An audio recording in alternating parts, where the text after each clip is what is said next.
আসসালামু আলাইকুম। আমি রকমারি চ্যানেল থেকে জানাই অনেক অনেক শুভেচ্ছা। তো গাইস, দেখতে পাচ্ছেন এখানে কত সুন্দর ফুলকো ফুলকো তেলের পিঠা আমি বানিয়েছি। এটা হচ্ছে গুড়ের তেলের পিঠা, মানে আখের বা কুসুরের গুড় যেটা আমরা বলি, সেটা দিয়ে আমি এই তেলের পিঠাটা বানিয়েছি। আর আজকে আমি কিন্তু ভাতের মাড় দিয়ে আমি এই তেলের পিঠাটা বানিয়ে নেব। তো দেখতে পাচ্ছেন আমি আখের গুড় দিয়ে দিচ্ছি এখানে। মানে এই ভাতের মাড় দিয়ে যদি আমি এই তেলের পিঠাটা বানাই তাহলে কিন্তু নরম তুলতুলে থাকে একদম। আপনারা 2-3 দিন ধরে যদি আপনারা এই তেলের পিঠাটা খান কোনো অসুবিধা নাই, একদম নরম তুলতুলে হয় এবং সফট হয় এই পিঠাটা। তো সেই জন্য আমি এই ভাতের মাড় দিয়ে আমি তেলের পিঠাটা বানিয়ে নিচ্ছি। প্রায় কিন্তু আমাদের এইদিকে ভাতের মাড় দিয়ে এই তেলের পিঠাটা করে। তো আজকে আমি তেলের পিঠাটা করে নিচ্ছি। তো গাইস, দেখতে পাচ্ছেন আমি গুড় দিয়ে দিলাম। এখন আমি ভাতের মাড়টা দিয়ে দিব, মানে পরিমাণ মতো দিতে হবে। মানে এখানে অনেকগুলো ভাতের মাড় যে দেখছেন, এটা সবগুলো আমি কিন্তু বানাবো না, এটা পরিমাণ মতো আমি নিয়ে নিলাম। মানে গুড় আর যেন ভাতের মাড়টা এক সমান হয়ে যায় সেই পরিমাণ মতো আমি নিয়ে নিচ্ছি। এটা 1 কাপের মতো দেখতে পাচ্ছেন গুড় দিয়েছি, আর 1 কাপের মতো কিন্তু আমি ভাতের মাড় দিয়ে দিলাম, কারণ অল্প একটু করে বানাবো, বেশি বানাবো না। তারপরেও দেখতেই পাবেন কতগুলো হয় এইটুকু এই গুড় আর ভাতের মাড়ের, অনেকগুলো কিন্তু পিঠা হয়ে যাবে। তো সহজভাবেই কিন্তু আমরা এটা করে নিতে পারি। তো গাইস, দেখতে পাচ্ছেন আমি এটা মিক্সড করে নিচ্ছি গরমে। এখন একটু মানে মিষ্টিটা ব্যালেন্স করার জন্য একটু লবণ দিয়ে দিলাম 1 চিমটি। আর হচ্ছে এর মধ্যে দিয়ে দেব আমি কালো জিরা। কালো জিরাটা দিলেও কিন্তু অনেক ভালো লাগে খেতে, পিঠাটা দেখতেও কিন্তু অনেক সুন্দর লাগে।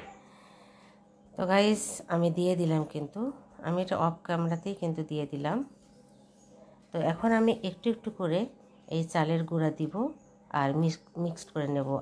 আর চালের গুঁড়াটা কিন্তু একদম টাটকা, মানে এটা আমরা এখনই কিন্তু করে নিয়ে আসলাম, গুঁড়া করে নিয়ে আসলাম এই চালের গুঁড়াটা। এই টাটকা আটা দিয়ে না এই তেলের পিঠাটা খুব সুন্দর হয় গাইস, দেখতেই পাবেন। আমি সবগুলো এ থেকে জেড পর্যন্ত আপনাদের দেখার চেষ্টা করছি। তো এখন আমাদের ভাজার পালা। আমি এখানে পরিমাণ মতো ছোট্ট কড়াইয়ের মধ্যে আমি এই পিঠাটা ভাজতেছি, দেখতেই পাচ্ছেন কিভাবে ফুলতেছে।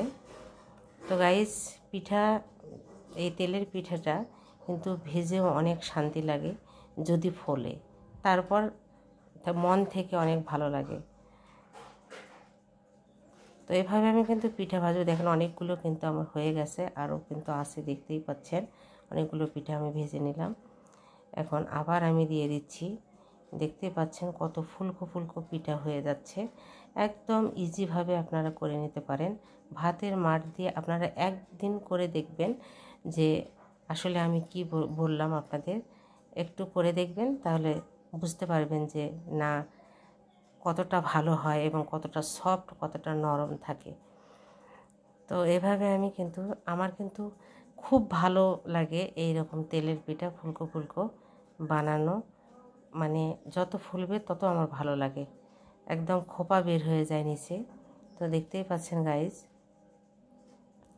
কত সুন্দর, কিন্তু মনের দিক থেকে কিন্তু অনেক ভালো লাগে এরকম ফুলকো ফুলকো তেলের পিঠা বানালে।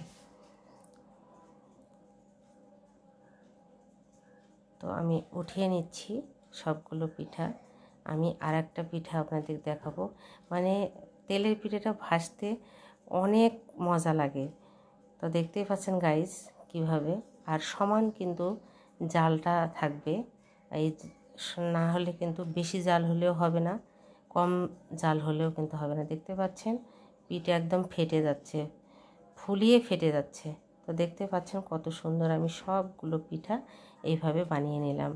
তো গাইজ, আপনারা কিন্তু সহজেই পিঠাটা বানিয়ে নিতে পারেন। তো আজকের মতো এখানে বিদায় নিচ্ছি। আল্লাহ হাফেজ।